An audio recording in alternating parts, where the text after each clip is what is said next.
Hello, நான் உங்களின் காரிகை. நீங்க இப்போ உணர்ற வலிகள் ஒரு நாள் உங்க வாழ்க்கையை மாற்றும்னு சொன்னா நம்புவீங்களா?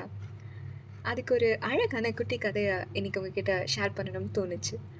19ஆம் நூற்றாண்டுல மகாராஷ்டிரால அழகான கிராமத்துல ஒரு சிறுமியா மனசுல பல கனவுகளும் ஆசைகளோடும் வாழ்ந்து வந்தாங்க நம்ம கதையோட கதாநாயகி.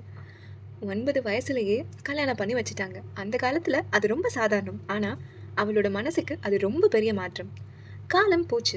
14 வயசுல அவளுக்கு ஒரு குழந்தையும் பிறந்தது. ஆனா அந்த சந்தோஷம் நீண்ட நாட்களுக்கு நிலைக்கல. சரியான மருத்துவ உதவி இல்லாததால அந்த குழந்தை சில நாட்கள்லயே இறந்துருச்சு.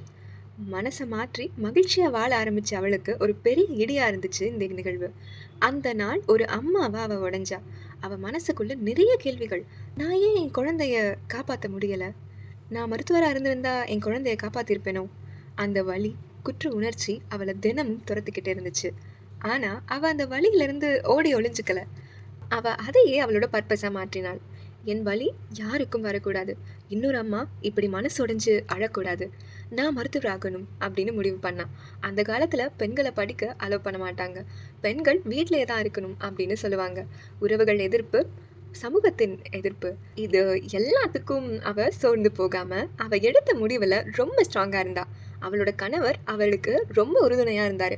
அவள புரிஞ்சுகிட்டு அவ ஆசையை நிறைவேற்ற அவர் அமெரிக்கால இருக்கிற மக்களுக்கு கடிதங்கள் நிறைய எழுதினார். நடந்த எல்லாவற்றையும் எழுதி என் மனைவி படிக்கணும், உதவி பண்ணுங்கன்னு கேட்டார். அந்த கடிதம் ஒரு நாள் அமெரிக்கால இருந்த ஒரு பெண் கிட்ட சேர்ந்தது. அவள் அந்த கதையை கேட்டதும் மனசு உருகி நான் உதவிக்கிறேன் அப்படின்னு சொன்னாள்.